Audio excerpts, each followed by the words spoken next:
navy, one that can deploy when it is required to and not be tied pier-side as it chokes to death on a maintenance backlog. Many thought after the Cold War ended that the security challenges would greatly diminish, but that has not been the case at all. The challenges are more numerous and more complex. China is asserting its growing strength in the South China Sea and will have to be confronted at some point. Russia is slowly trying to rebuild its naval force, and while it can't operate globally anymore, it must be taken seriously for what it is. Strategic waterways are becoming more crowded and important and will need to be defended by a strong navy. No longer can America afford to inadequately fund the Navy unless there is an equal desire to watch the further erosion of the Navy's global reach. Last December, the Navy issued its 2016 Force Structure Assessment, which called for a future ship strength of 355 ships, an increase from the 2012 assessment which called for a 308-ship fleet. To reach 355, according to the report, the Navy would be required to double its current annual budget, which is essentially unrealistic in both current and expected future fiscal environments. Which means it's never going to happen, no matter what anyone says or promises to do. The Congressional Budget Office released a report titled Costs of Building a 355-Ship Navy on April 24 that addressed the reality of what it would take to reach this target number.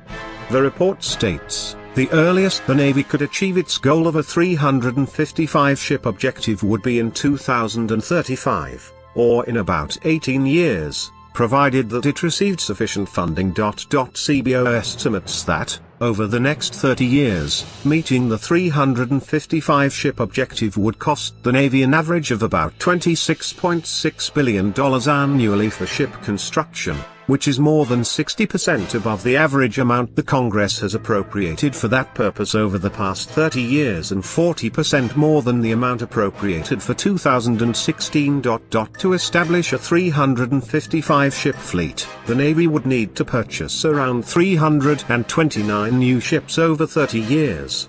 The CBO report also gets into the costs above and beyond the price of the ships themselves.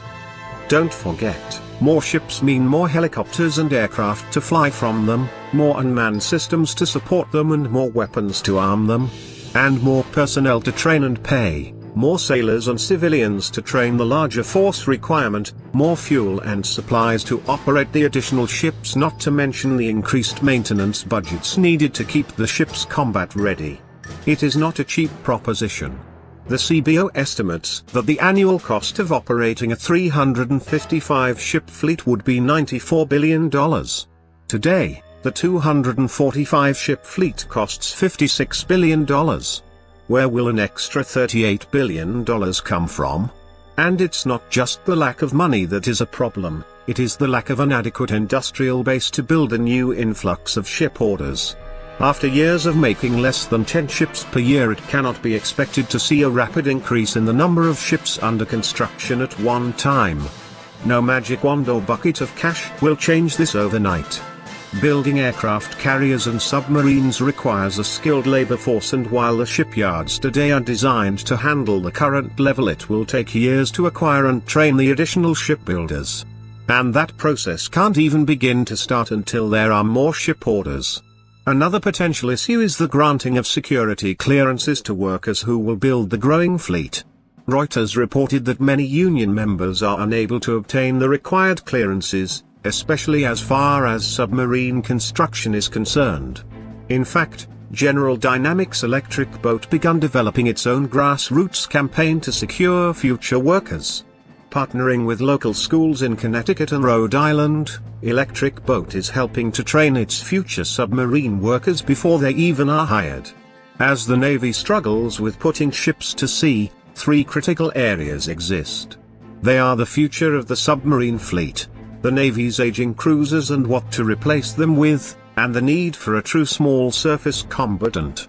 On its books, the Navy has 52 fast attack submarines, SSNs, and a requirement for only 48 according to the 2012 FSA.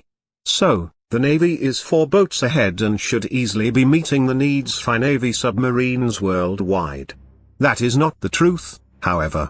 One report suggests the attack submarine fleet is only meeting 40 to 45% of combatant commanders' needs, and with the aging fleet of Los Angeles class not being replaced as quickly as needed, the fleet is expected to fall to 41 submarines by 2029.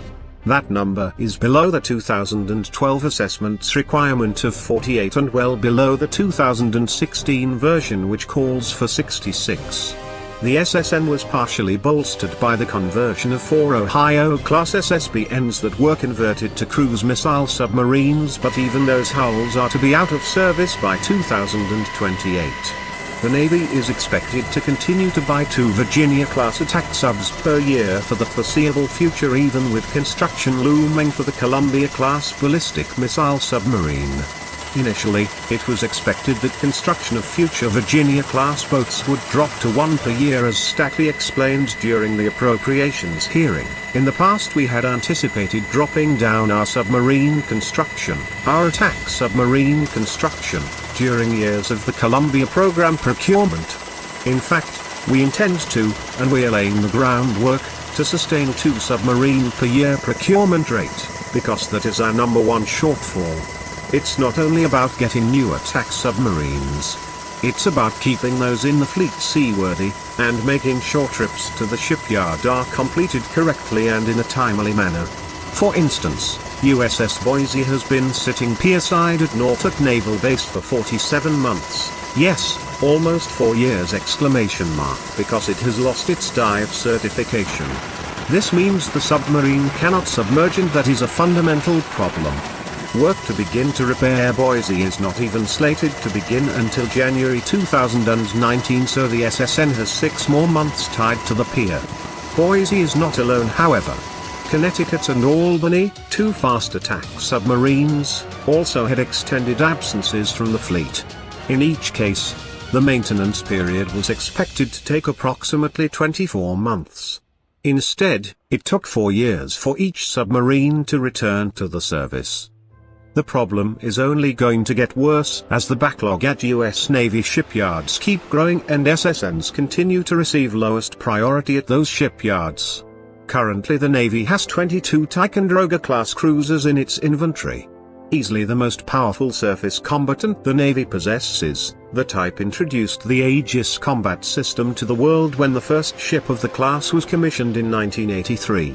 Since then Aegis has been the gold standard in fleet air defense and now forms an integral part of the nation's ballistic missile defense. The first 5 ships of the class have all been decommissioned, as the earliest Ticonderogas had older guided missile launchers rather than the current ones. The youngest cruiser in the fleet is USS Port Royal, commissioned on July 4, 1994. With a projected 35-year service life that the Navy hopes to possibly extend for the final 11 cruisers built to 40 years, the Navy cruisers are closer to the end than the beginning, and with no replacement in sight. Later this year, USS Bunker Hill will deploy to the Pacific on what will be its final mission. The cruiser was the first Ticonderoga built with VLS, and the Navy will decommission it in 2019, closely followed by a second cruiser, USS Mobile Bay. A huge problem for the Navy with the Ticonderoga class was that of the current 22 ships, they were all commissioned during an 8-year window between late 1986 and 1994. This means that the ships will all be approaching the end of their service lives together and therefore will all need to be replaced together. The Navy has tried to replace the Ticonderogas, but balked at the price when it was estimated to at $6 billion per copy. The Navy has done what it can to upgrade and make the cruisers available for service. In early 2015, the Navy adopted a plan put forth by Congress to modernize its cruisers with what was called the 2/4/6 plan. This means that no more than 2